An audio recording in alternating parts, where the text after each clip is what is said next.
bienvenue dans cette conf kids ce matin. On est super content de vous retrouver. Alors je vous explique peut-être un petit peu ce que c'est les conf kids d'abord. Les conf kids, ce sont des conférences, discussions pour les enfants à partir de 8 ans avec des personnes qui changent le monde, voilà, avec des personnes qui construisent en fait l'avenir. Et donc ça veut dire que c'est une discussion. Il y a bien un conférencier, mais ce conférencier il est en discussion avec vous, donc toutes les paroles se valent. Vous avez le droit de parler pendant toute cette heure où on va se retrouver, de poser vos questions, de donner des idées, de partager avec nous. Et ce matin, cette conf kids, elle a lieu grâce à Somme Numérique et à One. Alors Somme Numérique, c'est quoi? C'est un groupement de villes, on appelle ça un syndicat, un groupement de villes qui anime plein de projets autour du numérique et notamment pour le territoire de la Somme. Et ils ont organisé avec One, alors One vous connaissez, vous l'utilisez, ils ont organisé tout un parcours sur l'écologie pour les élèves et nous, Conf Kids ce matin, on est un des rendez-vous de ce parcours. Donc merci à vous, c'est effectivement des sujets hyper importants et on est très content de le traiter ensemble.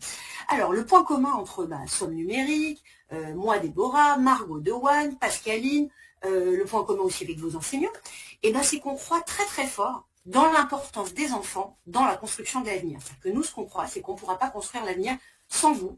Et c'est donc pour ça qu'on a ces discussions. Alors, je vous parlais de Pascaline tout à l'heure, et je vous disais que Pascaline, justement, est notre intervenante ce matin, donc on va la rencontrer. Salut Pascaline. Salut Déborah, salut les enfants, je suis très contente d'être avec vous ce matin. Alors, Pascaline aussi, on est super contents. C'est quoi ton métier, Pascaline? Tu fais quoi? Alors moi, je travaille dans une fondation qui s'appelle la Fondation Terra Océan qui explore l'océan à bord d'un voilier scientifique. Et donc moi, mon travail, en fait, c'est de pouvoir expliquer ça justement aux enfants. D'accord. Tu as toujours été intéressée par ce sujet, l'océan, la protection du vivant, la planète Ouais, je pense qu'aussi loin que je me rappelle, déjà toute petite, j'étais très attirée par la planète, par les animaux, par les arbres, par l'eau. Enfin, c'est vraiment quelque chose qui est très fort ancré en moi. Et aujourd'hui, du coup, j'ai la chance de pouvoir faire un métier qui me permet d'accomplir ça. Ok.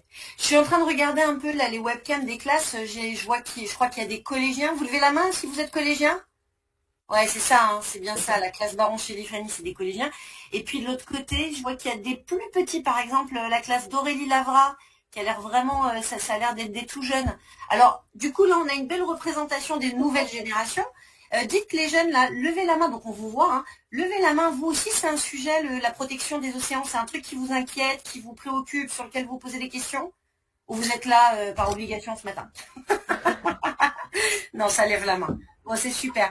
Eh bien, écoute, Pascaline, alors raconte-nous un petit peu, en gros, comment on en est, enfin, finalement, comment on s'est retrouvé à avoir de l'eau sur la planète? Il y a toujours eu de l'eau sur la planète Terre. Tu veux nous partager ta présentation pour rentrer un peu là-dedans? Oui, carrément. Alors, il faut juste que, du coup, j'ai accès au petit bouton pour partager l'écran. Super. Nickel. Merci beaucoup. Hop. Alors, vous allez me dire si vous voyez bien tout en grand. Ça va, ça marche? Pour moi, c'est bon. Et si vous ne voyez pas, s'il y a un souci, vous nous le dites dans le chat. N'hésitez pas. Ok. Alors, je voudrais commencer par vous montrer cette photo.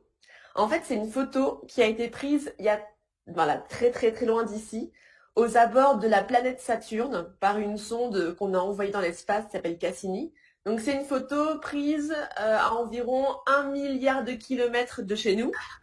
Et vous voyez, la petite flèche là, elle présente un tout petit point minuscule perdu dans l'immensité de la galaxie qui est plutôt noire, froide et plutôt vide malgré tout. Et ce petit point, vous voyez qu'il a une petite teinte bleue, et ben ça c'est nous. C'est la planète Terre. Donc vous voyez, on est vraiment minuscule. Et en fait, c'est le seul endroit, aujourd'hui en tout cas, pour ce que l'on en sait, qui abrite la vie dans l'espace. Et donc, on va voir qu'en fait, cette couleur bleue, si on s'approche un petit peu, et ben cette couleur bleue, elle est due à l'océan. Là, vous voyez un petit peu de blanc. Le blanc, c'est les nuages. Donc, oubliez le blanc. Mais vous voyez que sinon, quand on regarde la planète qui tourne sur elle-même, c'est surtout beaucoup de bleu. Et le bleu, c'est la mer, c'est l'océan. En fait, c'est une planète qui est quasiment à 3/4 recouverte par de l'eau. Et donc, l'eau nous permet en fait de faire plein de choses, c'est-à-dire d'avoir la vie telle qu'on la connaît. Donc, c'est vraiment un élément essentiel. Donc, quand on parle de l'océan, on parle quasiment de 3/4 de toute notre planète. C'est un petit point bleu perdu dans l'univers. Alors, ce petit point bleu, eh ben, il nous rend beaucoup de services. En fait, grâce à l'océan, on arrive à faire plein de choses et on a la vie telle qu'on la connaît aujourd'hui. Alors, je voulais vous demander justement, vous qui êtes derrière l'écran là, est-ce que vous avez des idées de ce que fait pour nous l'océan, des services qu'il nous rend, de ce qu'il fait pour nous? Alors, n'hésitez pas à prendre la parole. C'est le moment. Attends, il y a un gros écho. Je ne sais pas si c'est chez moi ou... Je pense que c'est chez nous, Plachy. On a des petits soucis de connexion. Ah, d'accord. Est-ce que vous pouvez du coup, sauf si vous avez un truc à dire, puisque vous êtes connecté, à votre avis, quels sont les services que nous rendons? J'ai un élève qui vient de dire que ça nous donne de l'eau. Ah, ça nous donne de l'eau. On est sur une classe de CE1. Hein. On est tout jeunes, nous. Génial. Eh ben, bravo. Ça nous donne de l'eau. Ça marche. On va voir éventuellement comment elle peut nous aider cette eau derrière. Il y a la classe de Sandrine Lelier qui nous dit ça aide à la vie. Alors, Sandrine, est-ce que vous avez un micro pour qu'on essaie de détailler ça aide à la vie comment? Si vous avez un peu de détails à nous donner. Et sinon, les autres, n'hésitez pas à lever la main. On vous donne la parole aussi. Allez-y. Je vois que la main est levée. Eh ben, attendez. La planète, elle boit. La planète, elle boit.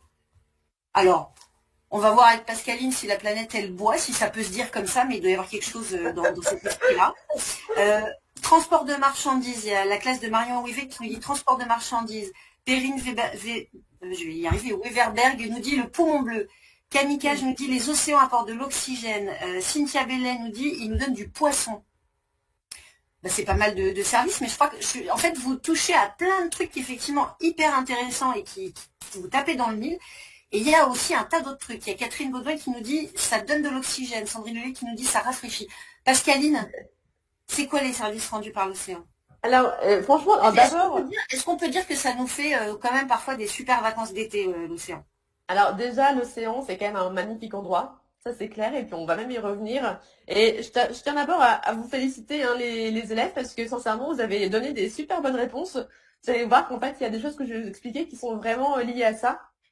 Alors, il y a une chose, par contre, que vous n'avez pas dite et qui est hyper importante. C'est que l'océan, on dit qu'il régule le climat. Alors, c'est un terme un peu compliqué pour... Vous savez qu'on reçoit notre chaleur par le soleil. C'est lui qui nous chauffe. Et l'endroit où on en reçoit un maximum, c'est à l'équateur. Donc, c'est la région du monde qui sépare la partie nord de la partie sud de la planète.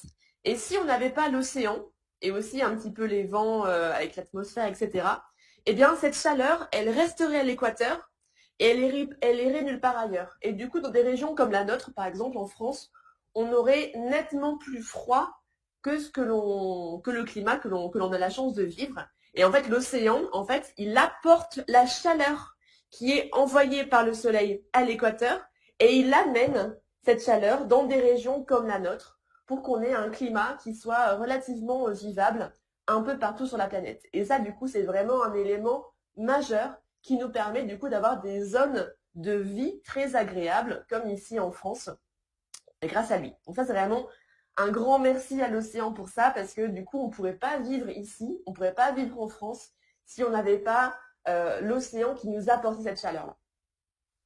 Alors, il y a la première chose, vous avez dit l'eau potable. Alors effectivement, l'eau, c'est quelque chose de très important. Vous savez qu'on a du coup beaucoup d'eau sur la planète. Parfois, elle est sous forme de glace dans les montagnes. Parfois, elle est sous forme d'eau liquide. Parfois, elle est sous forme de vapeur d'eau qu'on peut avoir du coup dans l'air, dans l'atmosphère. Tout ça, ça fait partie de ce qu'on appelle le cycle de l'eau. Peut-être que vous avez déjà entendu parler de ce terme-là. En fait, c'est le chemin que fait l'eau quand, du coup, entre l'océan, qui est le grand réservoir immense de notre planète, et une petite goutte d'eau, en fait, elle va forcément passer par toutes ces étapes que vous voyez ici à l'écran.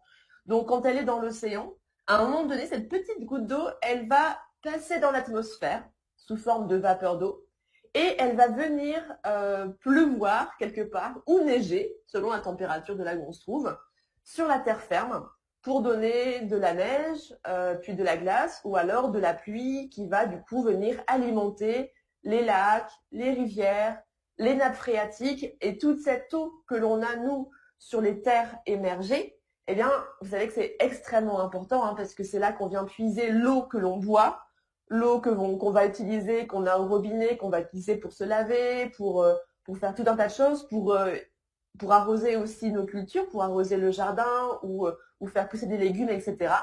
Et donc, toute cette eau, en fait, elle fait partie de ce grand cycle dont le réservoir majeur, c'est l'océan. Donc ça, c'est vraiment aussi hyper important. Du coup, effectivement, il y a une histoire d'oxygène avec l'océan. Donc, vous avez pas de poumon bleu. En fait, l'oxygène que l'on respire, c'est un gaz qui est vraiment très important. Il nous permet de vivre, tout simplement. D'accord ? Cet oxygène, il est produit par deux grands écosystèmes, par les forêts, je pense que vous en avez déjà entendu parler, et ce qui est moins connu, c'est que c'est aussi produit par des petits êtres vivants, qu'on appelle du phytoplancton, qui vit dans l'océan. C'est comme des toutes petites algues, en fait, vraiment toutes petites, parfois qu'on voit même pas à l'œil nu, qui produisent cet oxygène.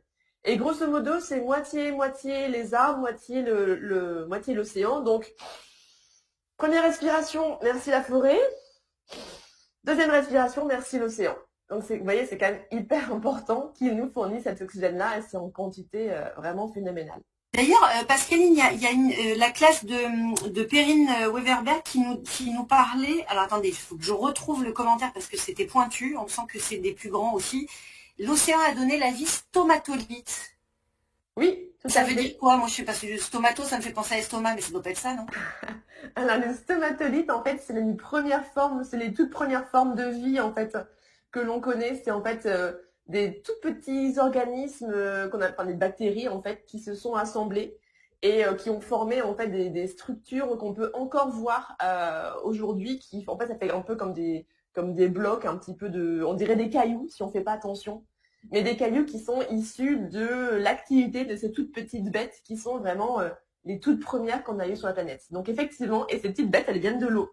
Donc l'océan, c'est effectivement aussi le lieu, et ça je l'ai pas noté, donc bravo à cette classe-là, c'est le lieu dans lequel la vie a débuté sur la planète Terre. Donc c'est un endroit très important pour ça. Alors bravo à cette classe pour le terme très pointu. Donc, il nous permet de respirer, il va nous permettre aussi de manger. Peut-être que vous avez à Noël mangé un peu de poisson, peut-être des crustacés, des huîtres pour ceux qui aiment, etc. Alors, il y a évidemment beaucoup de vie dans l'océan et on pêche régulièrement. Il y a même des personnes qui se nourrissent essentiellement des produits de la mer, près de 2 milliards de personnes qui ne mangent que ça. Et donc, c'est extrêmement important de maintenir toute cette vie dans l'océan pour pouvoir continuer à prélever des poissons pour que l'on puisse se nourrir. Donc évidemment, merci à l'océan aussi pour cette bonne nourriture. Et puis une chose qui est moins connue peut-être, c'est que grâce à l'océan, on peut soigner des maladies. Vous voyez sur cette petite image, ça vous explique que un médicament sur 2 qui est donné dans le cas de cancer, par exemple, il vient d'animaux ou de plantes qui vivent dans l'océan. On a aussi un autre exemple, on a un médicament contre le sida qui est issu en fait du hareng. Donc en fait, c'est vraiment super important. On connaît très mal l'océan, vous savez, on le connaît moins bien que la Lune, l'océan, notamment le fond de l'océan. Et on sait aujourd'hui qu'on a beaucoup de trésors encore à y découvrir, notamment pour la santé, qui peuvent vraiment nous fournir des solutions contre des maladies ou contre des virus qu'on pourrait rencontrer. Donc merci à l'océan aussi pour nous soigner. Et puis voilà, on en parlait au début, la beauté aussi, c'est une caractéristique de l'océan. Déjà quand on est quand on est sur la plage, quand on regarde la mer, je pense que vous êtes d'accord avec moi pour dire que c'est quelque chose qui est quand même très joli, c'est un joli paysage. Et puis quand on passe sous la surface, et que l'on commence à regarder un petit peu tous ces êtres vivants qui sont dans l'eau, là, on tombe sur des êtres vivants très surprenants et qui sont parfois vraiment extrêmement beaux, avec des formes très extravagantes aussi, dont on n'aurait jamais imaginé. Donc, c'est aussi un réservoir de beauté, l'océan. Et je pense que c'est aussi important à noter. Alors, il y a la classe de Marion Ouivet qui dit on est bien d'accord. Voilà, on abonde dans ton sens. Mais dis-moi, Pascaline, en fait, on trouve de la vie. On a été jusqu'où, en fait, en profondeur, on a été capable d'aller visiter jusqu'où? Très loin, très très loin. Alors, le point le plus profond de l'océan, c'est un endroit qui s'appelle, dans le Pacifique, qui s'appelle la fosse des Mariannes, qui est 11 km en dessous du niveau de la mer. Donc, pour vous donner un point de référence, le point le plus haut sur les terres émergées, c'est une montagne qui s'appelle l'Everest, dans l'Himalaya, qui fait environ 9 km de haut, d'accord? Nous, le Mont Blanc, il fait presque 5 km de haut. Donc là, on est quasiment avec une montagne qui est 2 fois plus haute que la montagne de chez nous. Donc 9 km pour la montagne la plus haute, donc le point le plus haut sur lequel on puisse aller, et 11 km pour le point le plus bas. Donc l'océan, c'est vraiment un endroit très profond. Et il n'y a que quelques personnes qui ont eu la chance d'aller explorer cet endroit à bord de sous-marins très spéciaux. Je crois qu'il y a moins d'une dizaine de personnes qui ont été dans la fosse des Mariannes. Donc ça fait moins de monde dans le fond de l'océan que ceux qui ont été sur la surface de la Lune quand même. Donc pour vous dire qu'en fait c'est un endroit qui est tout près de nous, sur notre planète, mais qui est très peu connu et duquel on a encore beaucoup de choses à découvrir. D'accord. Les contraintes techniques, c'est très très compliqué pour descendre aussi profond? Alors il y a la pression, c'est une pression énorme. C'est bien sûr le froid absolu. Et puis ça aussi parce que, faut pas se mentir, il y a moins d'argent qui a été mis dans l'exploration de l'océan que dans l'exploration de la Lune et de l'espace. À une époque, il y a des gouvernements qui ont mis beaucoup d'argent pour qu'on puisse aller sur la Lune. Et si on avait tout cet argent pour aller au fond de l'océan, je pense qu'on en connaîtrait davantage, bien sûr. Alors on nous demande, la classe de Sandrine Lelier nous dit si la banquise disparaît, où iront les ours blancs? Justement, ça fait partie des dangers. Exactement. Justement, c'est un point qu'on allait aborder. Vous allez voir, il y a cet océan qui nous rend tant de services. Eh bien, aujourd'hui, il est menacé par plein de choses. Donc, peut-être que justement, vous avez, comme la classe qui parle des ours blancs, des petites idées sur les menaces qui pèsent sur l'océan. À votre avis, qu'est-ce qui pose problème aujourd'hui pour l'océan? Alors, n'hésitez pas soit à lever la main, et puis comme ça, on vous entend un petit peu, ce qui est pas mal pour nous aussi, soit à répondre effectivement aussi dans le chat pour ceux qui n'ont pas les micros. Alors, la classe de Noémie Suti nous dit la pollution. Ok. La classe d'Aurélie de Lavra, vous avez levé la main, et ben on vous donne la parole. Parfois, dans l'océan, ils jettent des déchets, des papiers, du carton, des ça fait bouteilles. quoi pour l'océan quand on Ça jette pollue. des déchets? Ça pollue, exactement. Ça pollue les animaux. Ça pollue les animaux, oui. Qui sont dans l'océan. Qui sont dans l'océan. Du coup, on est obligé de les ramasser parce que sinon ça fait du mal aux animaux. Ouais, et aussi, des fois, ils battent morts. Et parfois, on rend triste.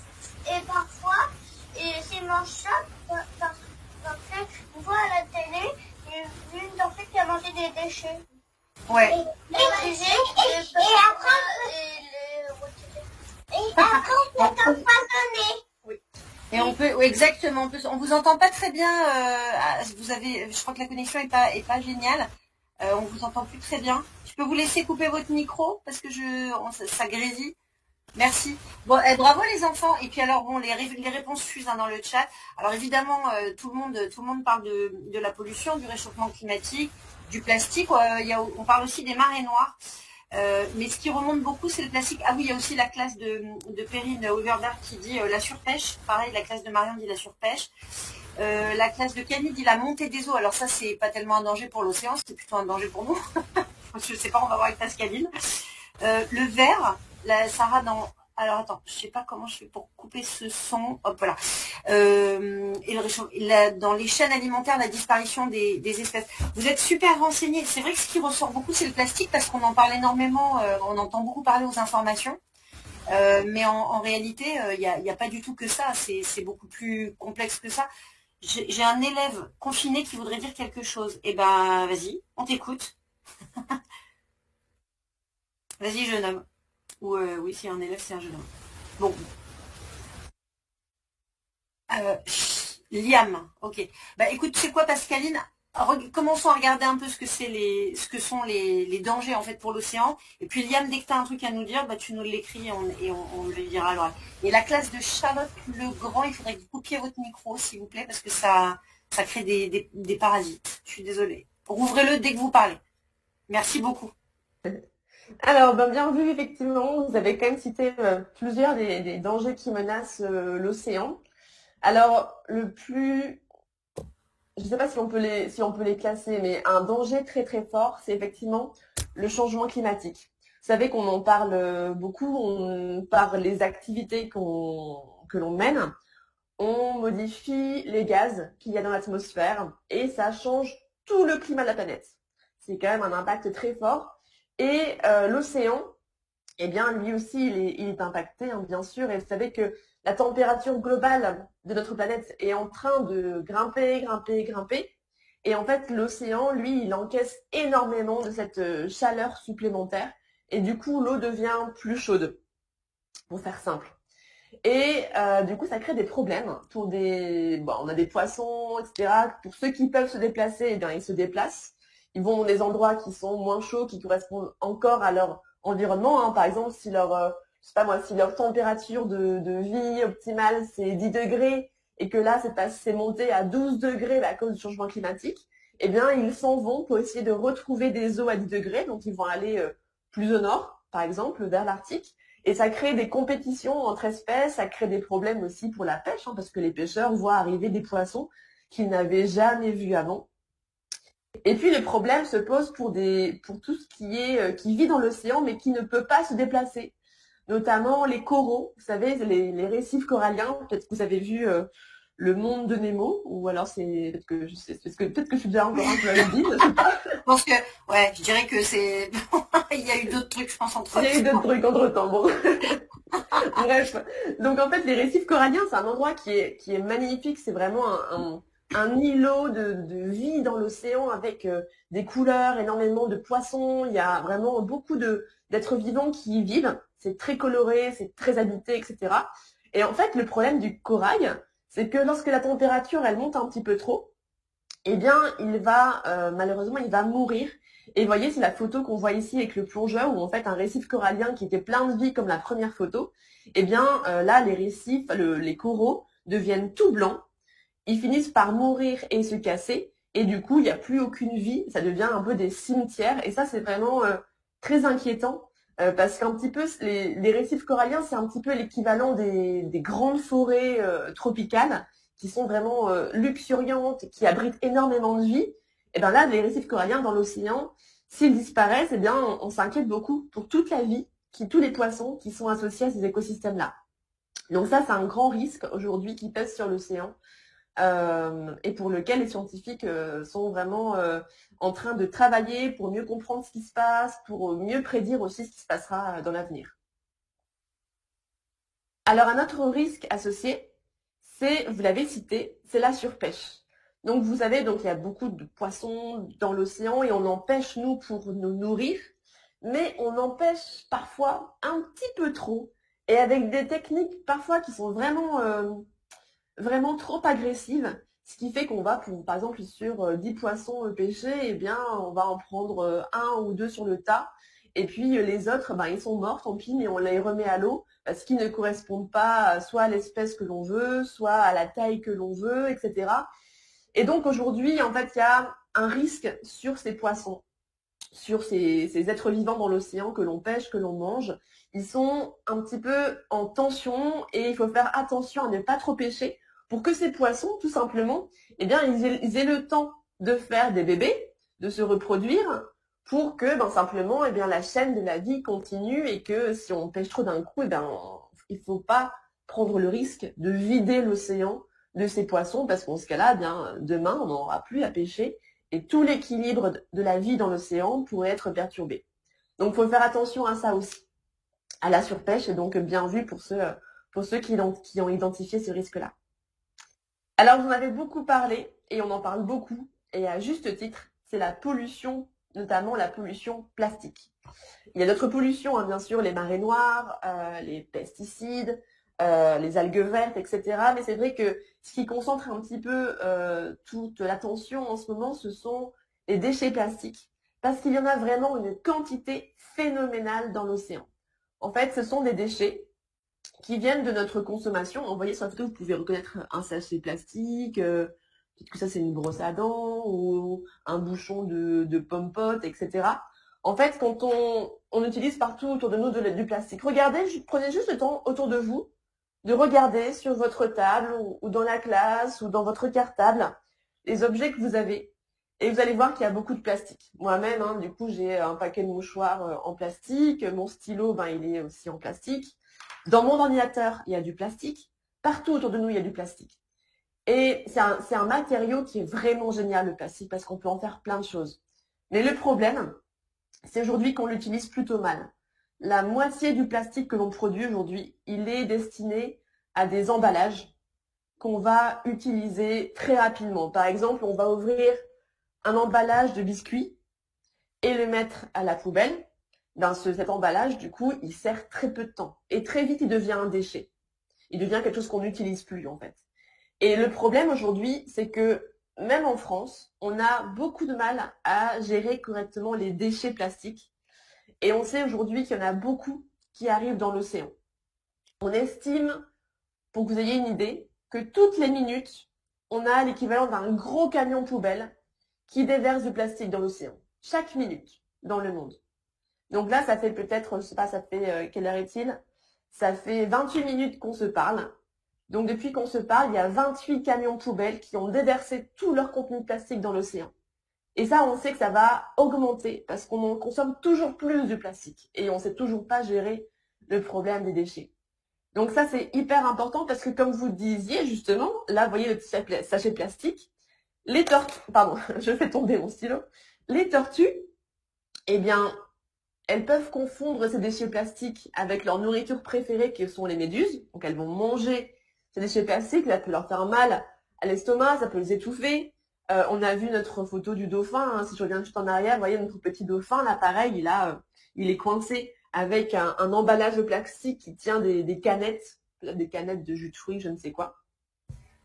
Et ça crée d'autres soucis parce que ces plastiques, après, ils vont aussi se casser en tout petit bout. Ça va quasiment devenir invisible. Et là, en fait, il y a plein de petits organismes vivants, des poissons notamment, qui vont manger ces petits bouts de plastique. Et eux-mêmes vont être mangés par leurs prédateurs. Et in fine, comme ça, en fait, on a beaucoup de plastique qui se retrouve dans ce qu'on appelle la chaîne alimentaire. Et nous-mêmes, on sait qu'on mange beaucoup de plastique. Parce que on mange du poisson, parce que aussi on boit de l'eau dans laquelle il y a du plastique. On estime que chaque semaine, moi, Déborah, vous, votre enseignant, on mange l'équivalent d'une carte bancaire de 5 grammes par semaine. C'est affreux comme image. Ouais, mais c'est affreux. J'ai une carte de bibliothèque, là. C'est à peu près comme une carte bleue. C'est comme si chaque semaine, je mangeais ma carte.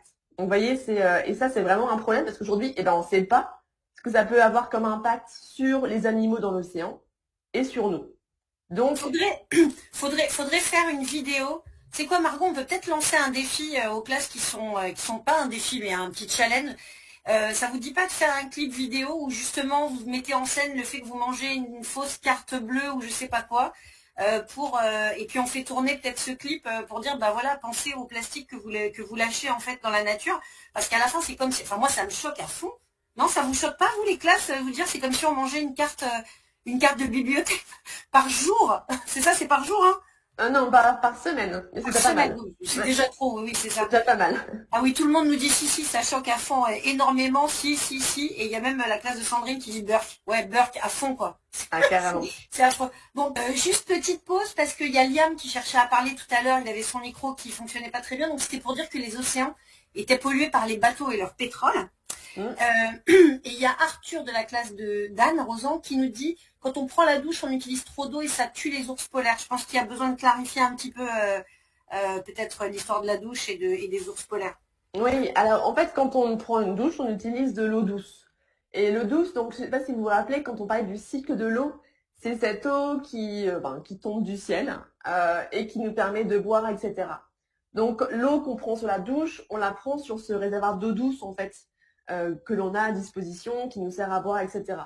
Donc c'est vrai qu'il faut faire attention à pas utiliser trop d'eau douce, notamment quand il fait très chaud et qu'on en a besoin pour arroser les cultures, pour que les arbres, que les plantes, que les légumes ne meurent pas de soif, parce que dans ce cas-là, on en a vraiment besoin et ça devient une ressource précieuse. Mais c'est pas lié tout à fait au problème des ours polaires.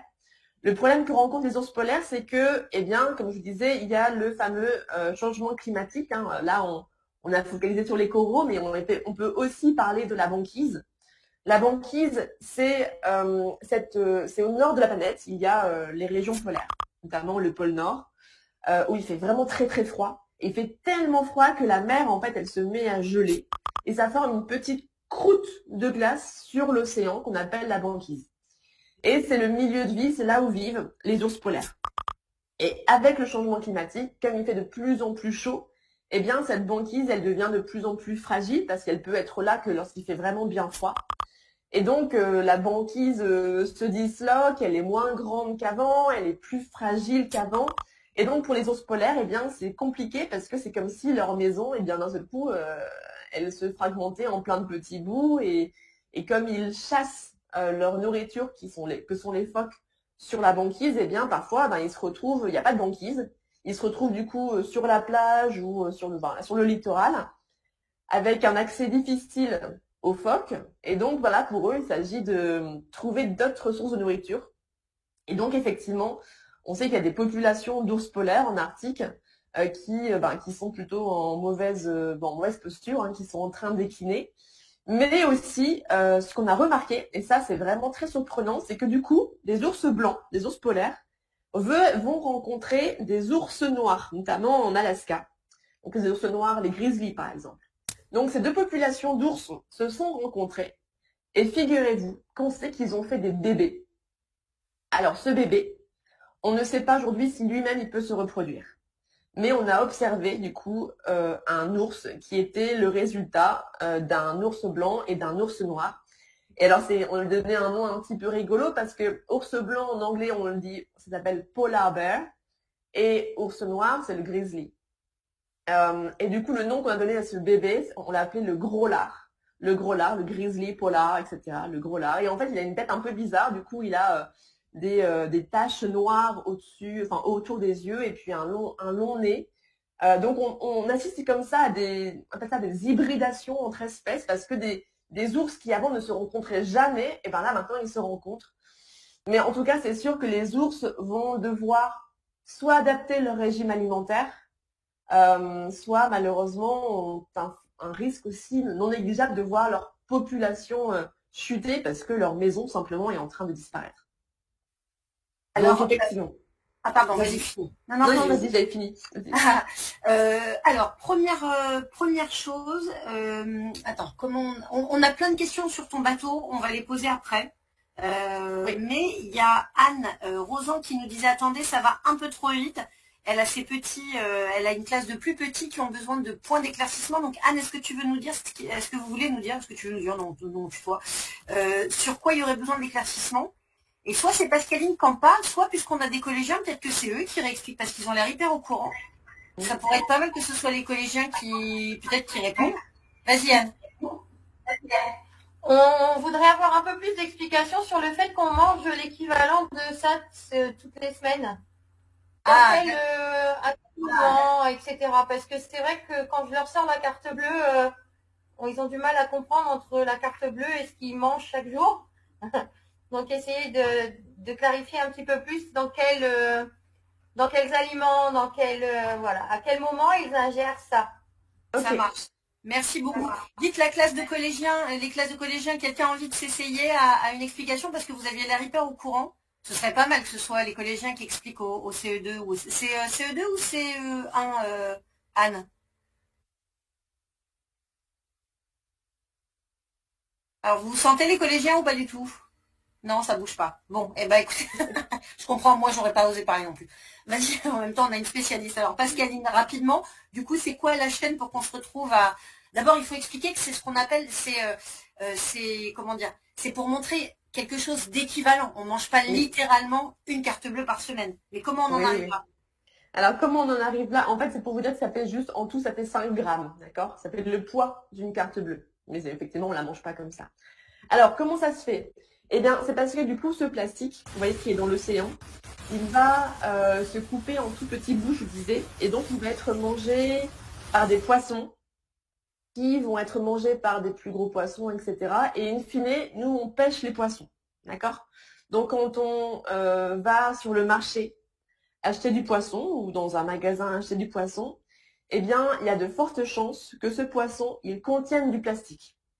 Donc ça, c'est le lien le plus rapide que l'on voit. Mais le plastique, et notamment ce qu'on appelle les microplastiques, ce tout petit plastique quasiment invisible, ils sont pas que dans l'océan. Ils sont aussi dans le sol, ils sont aussi sur la terre. Notamment, vous savez que, alors enfin non, vous savez pas, mais je vais vous le dire, moi j'ai appris ça il y a pas longtemps, ça m'a stupéfaite. Quand les agriculteurs vont mettre par exemple une semence, enfin une graine dans la terre pour faire pousser par exemple du blé. Eh bien aujourd'hui, ces petits grains de blé qu'on met dans le sol, ils sont entourés d'une petite enveloppe de plastique qui va accélérer et favoriser sa croissance. Chaque petite graine mise dans le sol aujourd'hui, sauf si on parle du potager de vos parents bien sûr, mais là je vous parle des cultures à grande échelle, eh bien chaque petite graine est entourée d'un bout de plastique. Donc on a plein de plastique dans le sol. Ils vont se retrouver in fine, par ruissellement, dans l'eau de nos rivières, par exemple, dans les lacs. Et tout ça, c'est notre réservoir d'eau douce, l'eau que l'on boit. Donc aujourd'hui, dans l'eau qui nous arrive, l'eau que l'on boit, eh bien, on sait aussi qu'il y a ces petits microplastiques qui sont là.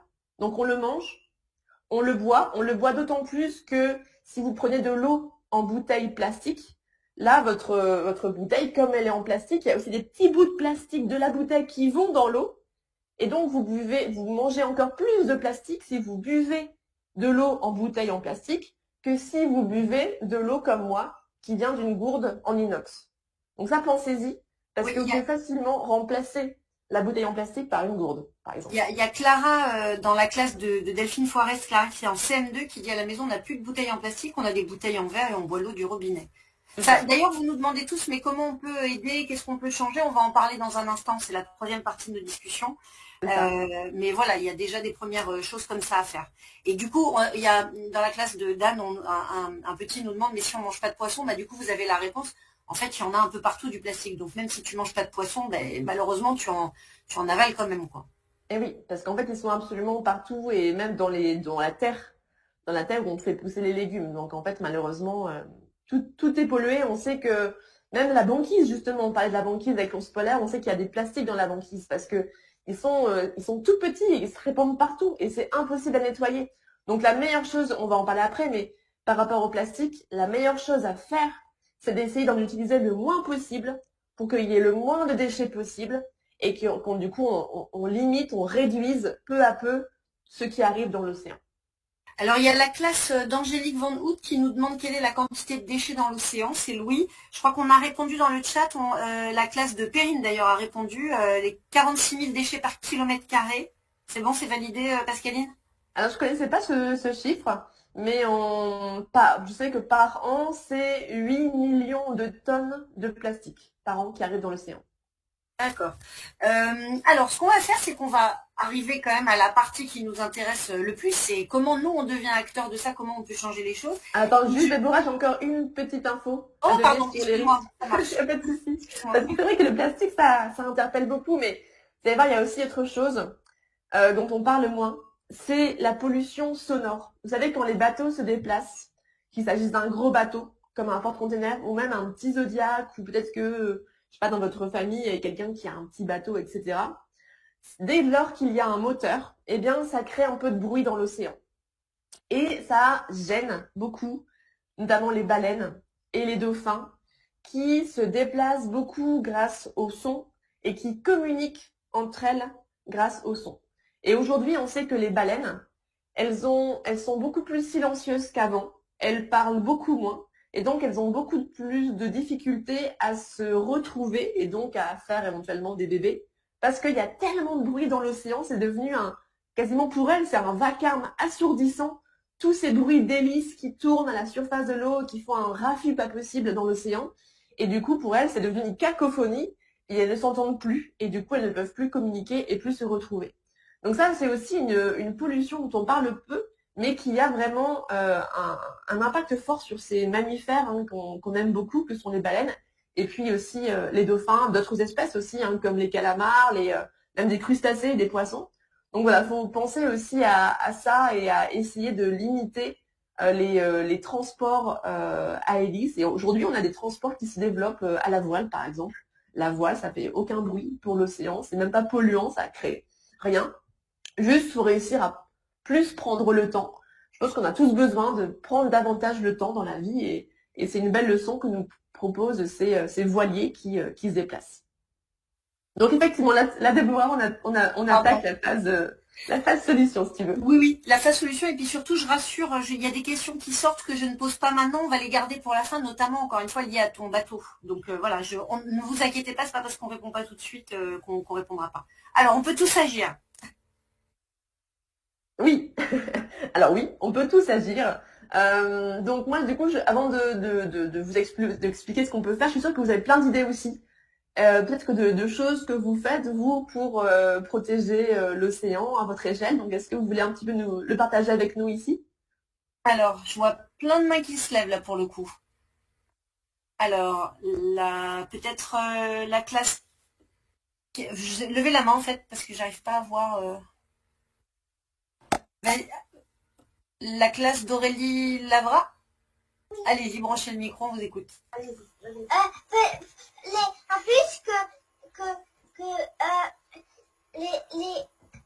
si on met on peut aussi prévenir les gens de ne pas faire ça, sinon les animaux ils vont croire que c'est leurs amis reconnus. Que c'est leur Que c'est leurs amis. En fait, il est en train d'expliquer qu'il faudrait prévenir les gens de ne plus polluer pour que, il estime que si l'on avertit les gens, peut-être qu'il y aurait moins de pollution. Il est fort, hein? Dis donc. Oui. Non, mais c'est très bien, vous allez voir on va voir que c'est très très juste. La classe de Anne aussi, vous avez les mains levées? Yes. On vous écoute. Attends, répète, vas-y. Si on arrête de jeter du plastique à la mer, ça arrêtera de polluer la mer. Ouais, arrêtez de jeter du plastique. Déjà, t'as raison. Ça marche. La classe de Perrine nous dit arrêtez la surpêche. La classe de Stéphane nous dit on achète sans emballage plastique. La classe de Sandrine nous dit on ramène des gourdes et pas de bouteilles en plastique. La classe de Marion, on va essayer d'enlever chacun un objet en plastique de notre vie. Super idée. Ne plus utiliser d'emballage plastique pour la classe de Camille. Tiliane en CE2, lui, nous dit on peut trier nos déchets. Camille nous dit on peut acheter local. Cynthia nous dit les pêcheurs pourraient ramasser le plastique. Il y a eu pas mal de réactions comme ça, mais pourquoi on ramasse pas avec des épuisettes, etc. On pourra en discuter de est-ce que c'est possible, pas possible. Il y a notamment une initiative il y a quelques années qui s'appelle Ocean Cleanup. Je me souviens où ils avaient mis une sorte de barge qui était censée avec des filets ramasser le plastique et puis le truc n'a plus fonctionné, mais je sais plus trop pourquoi. Faire le tri, envoyer des plongeurs, acheter en vrac, fabriquer les choses soi-même, savon, dentifrice, gâteau pour limiter les emballages, utiliser des bateaux à voile, moins utiliser de plastique, on est d'accord, privilégier la pêche artisanale. J'essaye de tout dire, hein, donc je le dis vite, mais c'est pour montrer qu'il y a vraiment, ça envoie des idées, quoi. Télia de CM1 nous dit changer nos habitudes alimentaires, prendre un grand pot de fromage blanc au lieu des petits pots. Oui, aussi. Prendre des sacs réutilisables, moins de plastique, plus de carton, réduire le transport. Donc il y a déjà des idées, ce que j'aime bien c'est qu'il y a à la fois des idées pour aller réparer ce qui est déjà fait et des idées pour arrêter d'aggraver la situation. Donc déjà ils ont vous avez les deux grands axes avec lesquels il faut agir pour aujourd'hui, c'est comment on travaille en aval et comment on travaille en amont. Alors Pascaline, aide-nous. Alors bravo pour vos idées. Effectivement, ça donne la patate, je trouve, de vous entendre proposer ces solutions. Alors, on peut tous agir. Donc, ce qu'on peut faire déjà, ça c'est ce que font les scientifiques et ce qui se passe avec mon travail, c'est qu'on cherche déjà à mieux comprendre comment fonctionne l'océan. Parce que comme je vous disais, on connaît mieux la Lune que l'océan. Donc là, il y en a encore beaucoup de réponses, de questions auxquelles il faut répondre. Ça, c'est une première chose. La deuxième chose, et vous l'avez dit en premier, et bravo au jeune homme, c'est de prévenir les gens, comme tu le disais, en expliquant ce qu'il se passe. Tu vois, parce que effectivement, tu as raison. Je pense qu'il y a beaucoup de gens en fait qui ne savent pas le problème qui se pose aujourd'hui avec les océans, et qu'en leur expliquant, eh bien du coup, ils pourraient changer ensuite leur comportement. Donc, informez, parlez-en à vos copains, parlez-en à vos parents, à vos frères et sœurs, à vos tontons, tata. Plus on aura de monde informé, eh bien, plus vite on pourra se rapprocher des solutions. Et aussi, vous avez été très, très créatif par rapport au comportement. Parce qu'aujourd'hui, on peut tous faire quelque chose, nous, en changeant nos comportements, en changeant nos habitudes. Donc, vous avez dit acheter local. Bah oui, super, parce que du coup, on évite d'amener des produits qui sont produits hyper loin dans le monde, et du coup, on limite les transports, on limite du coup les émissions de gaz à effet de serre, donc on va réduire le changement climatique. C'est génial. Acheter en vrac ou utiliser moins de plastique, ben évidemment du coup on va fermer du coup ce robinet de plastique qui coule toujours plus fort dans l'océan, et donc ça c'est une très bonne idée aussi. Et vous voyez, on peut tous le faire, hein. La gourde, c'est facile à mettre en place. Éviter, comme quelqu'un le disait là, les petits pots individuels et prendre un grand pot. Par exemple, les compotes, hein, éviter, enfin, désolé, je fais un petit peu la contre-pub, mais éviter les petits sachets individuels là qu'on trouve en plastique, qui sont quand même très pratiques, je suis bien d'accord, mais prenez un bon grand bocal en verre là et vous versez votre portion dans un petit perroir en verre, et du coup, il n'y aura pas de plastique qui sera produit et ça aura le même goût, je vous le promets. Voilà, vous avez parlé aussi de favoriser la pêche artisanale. Super, comme ça on évitera la surpêche. Réduire les transports, plutôt que d'aller chercher le pain en voiture, peut-être que vous pouvez aller chercher le pain en vélo. Du coup, on limitera aussi les gaz à effet de serre et donc le changement climatique, et donc on protégera l'océan. Donc vous voyez, il y a plein de petites choses comme ça qu'on peut faire, qui sont super importantes. Et juste un petit éclaircissement par rapport au fait de nettoyer l'océan. Donc tu le mentionnais, hein, Déborah, une initiative qui s'appelle Ocean Cleanup. En fait, ça n'a pas marché parce que en fait, ils avaient mis au point un bateau avec un grand filet derrière qui venait récupérer les gros déchets plastiques qu'il y avait en surface. Le problème, c'est que ce filet-là, il pouvait récupérer que les gros déchets en plastique. Et en fait, on sait aujourd'hui que quasiment 100% de la pollution plastique dans l'océan, elle est minuscule. Comme je vous disais, parfois on a même du mal à la voir à l'œil nu. Et du coup, ce filet-là, il ne peut pas attraper cette pollution minuscule. Donc déjà, il avait peu d'impact. Et en plus, c'est un filet qui a beau faire 200 mètres de long, par rapport à la taille de l'océan et à la taille du problème, c'est vraiment ridicule.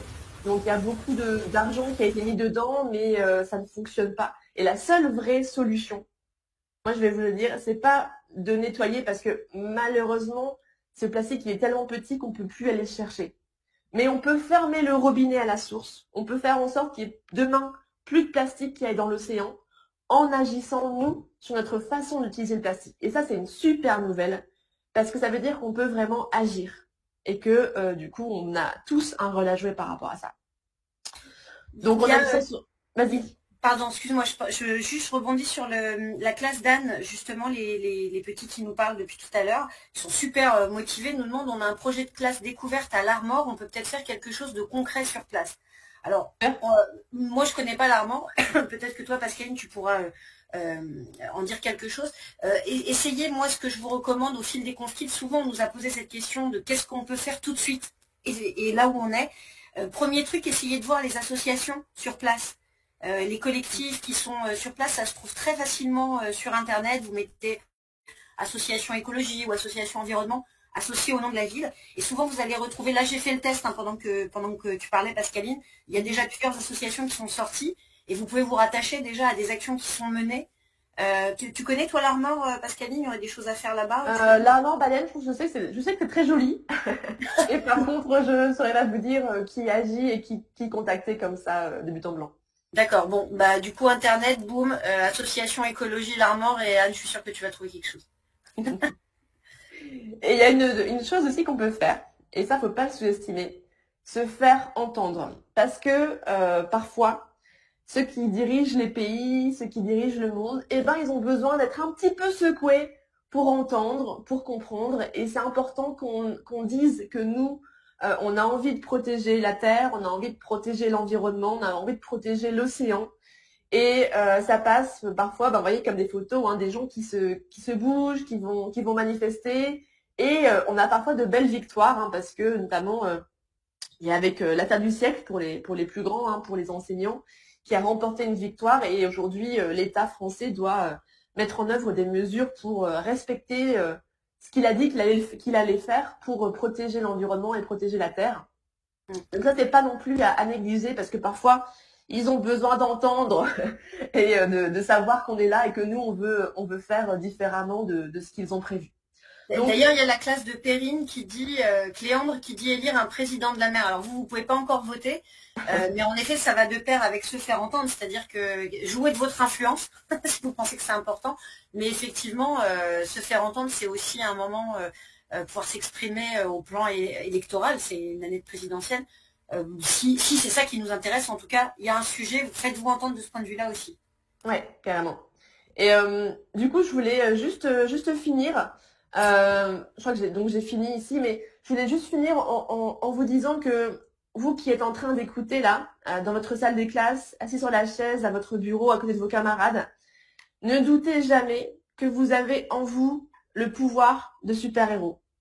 Et aujourd'hui, notre planète, vous avez vu au début, c'est un tout petit point bleu, minuscule, perdu dans une immensité noire, froide et plutôt vide. C'est le seul endroit aujourd'hui où on puisse aller.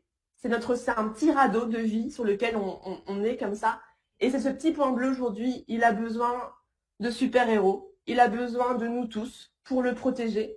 Et vous voyez, on peut tous faire quelque chose. Donc, vraiment, il faut tous qu'on se mette en action parce que il a besoin de nous et nous, on a besoin de lui. Donc, on a tout intérêt à le protéger. Donc voilà, je voulais finir là-dessus et je vous remercie d'avoir écouté. Merci à toi. C'est notre vaisseau spatial. Tu vais te laisser retirer le partage d'écran, comme ça on arrive à se voir tous pour la fin de la conférence. C'est un peu notre vaisseau spatial, quoi. Il y a la classe de Fanny qui nous dit communiquer au collège sur les télévisions pour sensibiliser les élèves, les adultes aux problèmes de l'utilisation du plastique et les prévenir, les convaincre d'agir. Faire une exposition de sensibilisation dans le hall du collège, protéger les écosystèmes, bien sûr. Alors, la classe de Fanny, si vous faites une expo de sensibilisation, envoyez ensuite vos photos sur One. Partagez en fait n'hésitez pas à partager vos actions, évidemment, les réseaux sociaux. Alors, notre objet, c'est pas de vous inciter à aller sur les réseaux sociaux, mais de toute façon, on sait que souvent vous y êtes, les collégiens, et nous aussi, on y est pas mal.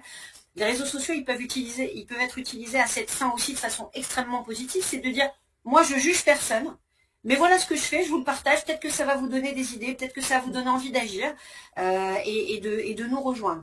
On nous dit, ai-je le droit de réutiliser votre dernière phrase sur les super-héros? Bah, je pense que oui, hein.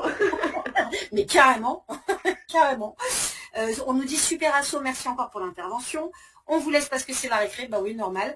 Et ben merci à vous d'avoir été présents. Il y avait des questions sur le bateau, auxquelles du coup on va peut-être pas pouvoir répondre tout de suite si toutes les classes se préparent à la récré, mais on s'engage, si ça te va Pascaline, à répondre à ces questions peut-être par écrit.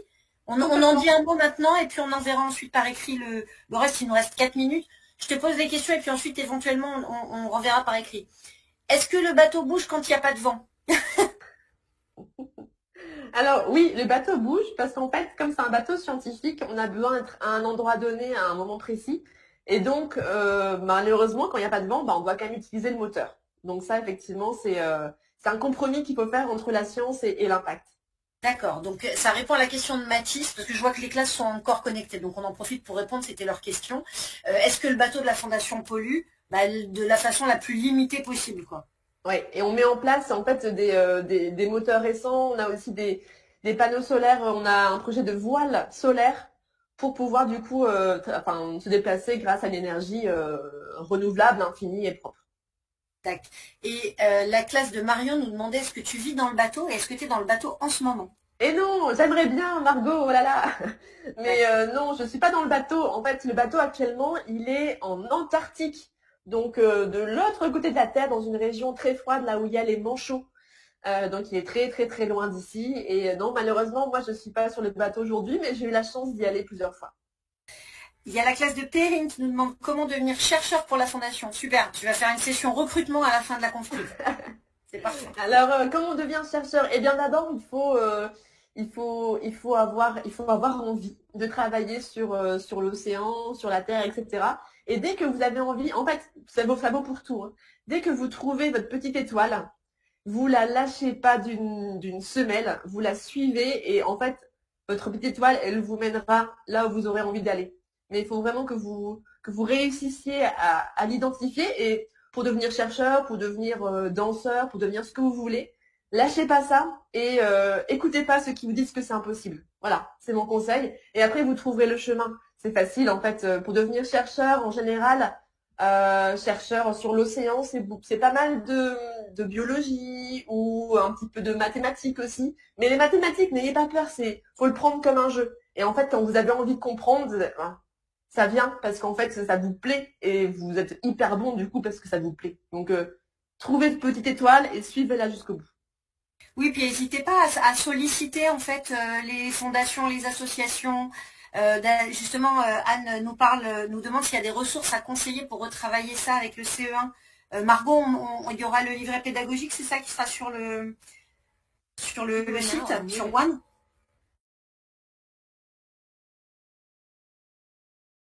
Oui, moi j'ai un petit paquet à vous proposer si vous voulez.